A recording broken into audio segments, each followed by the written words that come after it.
Hammerson is breaking new ground using an iPad app to attract occupiers to its London Wall Place development in the City of London.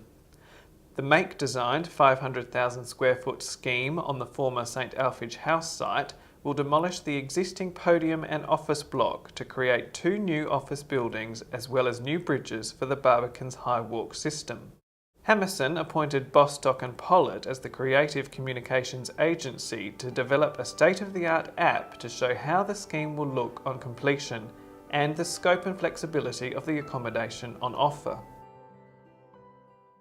In terms of how it flows, the people who are using it at the end of the day are the agents. So it was very much a collaborative approach with Jones Lang LaSalle and Knight Frank, the two agents that are working on the scheme with us, and obviously with Bostock and their team, to ensure that we were really looking at how best to communicate what the features were for the scheme and to ensure that potential occupiers really were taken through the journey and understood what was on offer for them.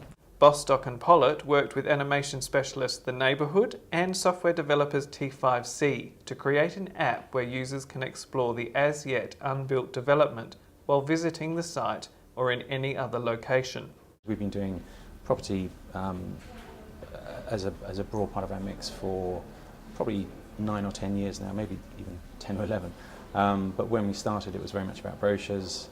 I think then moving into flash presentations and at the time even director-based presentations, and obviously websites as well.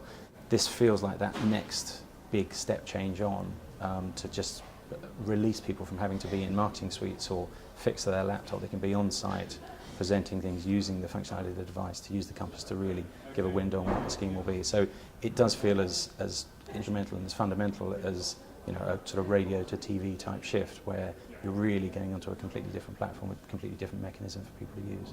Hammerson believes it can utilise the same technology for future development schemes. It would be foolish not to consider how we might be able to utilise it going forward. We have other schemes, one which is Principal Place, and we'll be discussing with the agents and the team as to whether we think that's the most appropriate solution for that particular development. This is Nathan Cross for Estates Gazette.